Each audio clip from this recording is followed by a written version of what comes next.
How do you capture magic in a bottle? For centuries, people have been obsessed with doing it. The desire to distill and develop the perfect liquor knows no bounds. Even time can be arrested and stored in a glass, if you have the know-how.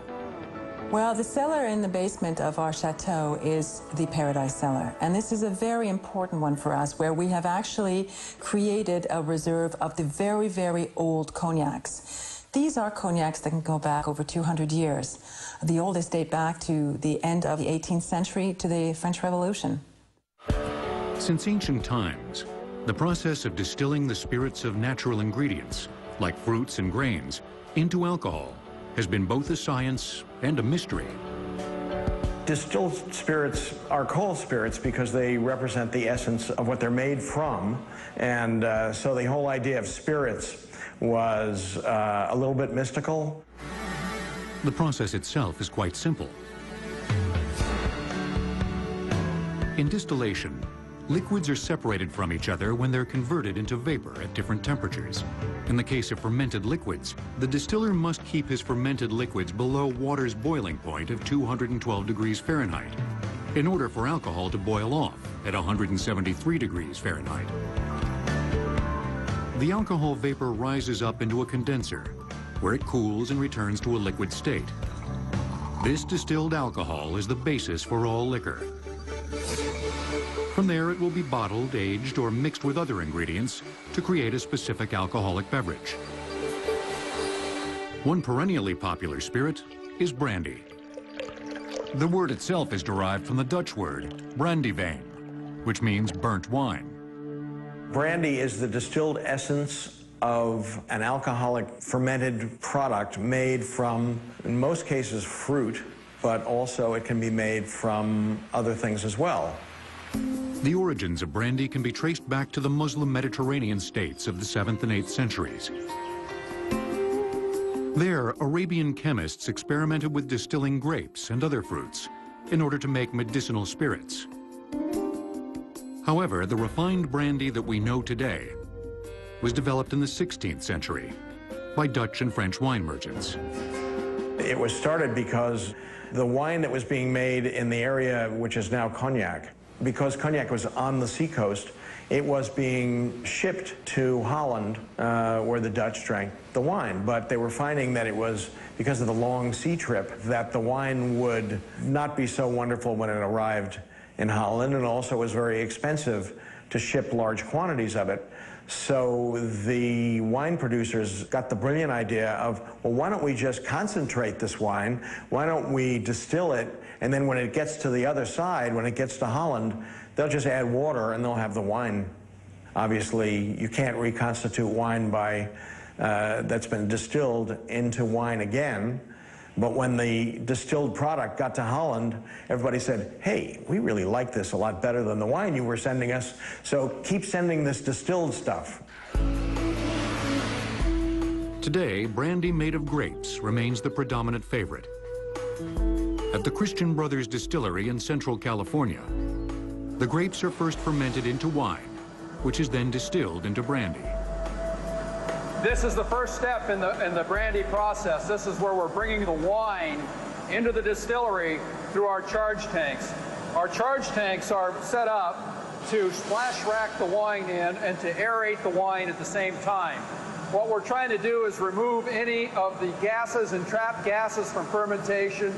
This allows our still to balance out and run smooth and make a better brandy. The distillers regulate every aspect of the process. What you're looking at here is a master control panel for our distillery.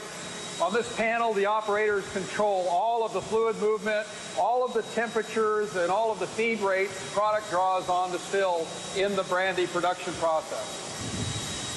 Christian Brothers uses a continuous rectifying still to increase the flavor and complexity of the brandy distillates. First, the wine travels through a so-called stripper column. Here, the alcohol boils to a vapor. Then the vapor enters the rectifying column. Inside, over 24 copper plates act like stacked stills to create their own separate distillation. Each section differs in temperature by about 1/2 degree. The higher the plate, the higher the alcohol content.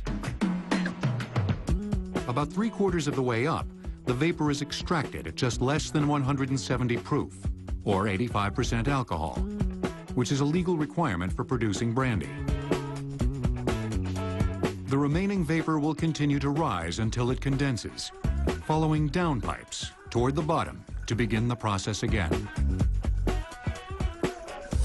Brandy concentrates a good many of the congeners that are found in wine, the desirable attributes, and not just the alcohol, I must say, but you're looking at the floral and the fruity essences that are in wine that are concentrated down.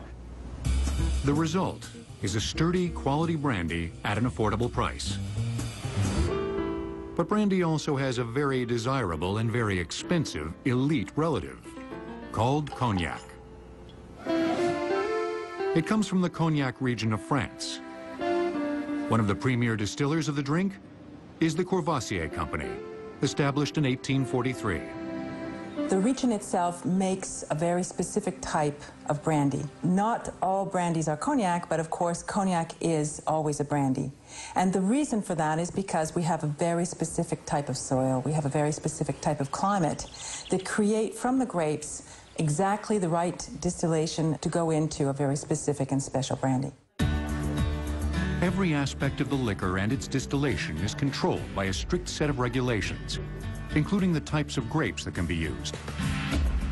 The main one is the Uni Blanc, which of course they're all white grapes. It represents the very large majority, so probably 95%, 99% come from that area. But we also have the Folle Blanche and the Colombard, which can be used. Once the grapes are harvested and fermented into wine, they're distilled in a pot still. Pot stills are among the simplest of stills. Yet meticulous cognac distillers prefer them over continuous stills. They're not very large. In fact, we prefer to use smaller ones at Courvoisier because they give you more control over the distilling process. This added control allows the distiller to isolate only the best part of the alcoholic vapor that is being turned into cognac. It's a tedious job. The distiller must closely monitor the still at all times. Cognac is one of the few brandies where the wine is distilled twice in order to wring every bit of flavor out of it. The entire process takes 24 hours. During every step of the process, the young cognac is tested for quality. Surprisingly, the scent of the liquid can be much more revealing than the taste at this stage. The nose is the most important tool for the tasters. Of course, we have a sip sometime, but when you train your nose for tasting, you can detect a lot of different flavors. When the distillate is approved, it's ready for aging. This is always done in custom-made oak barrels.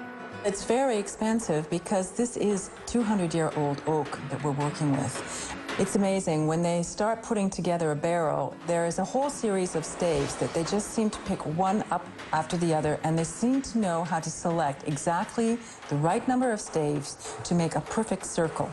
There are never any nails involved, and what they do is they shape this over a fire. So while they are putting together the circle, they are also starting to pull in the base so that they're actually rounding it correctly. And when they get to the end of the process, they always have a perfect barrel. Such care is given to the barrels because it's here where the cognac's main qualities are brought out over time.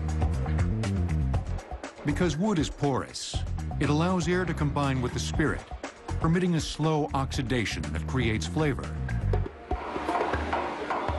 Contact with the wood itself also affects flavor, as well as giving the cognac its distinct, rich color.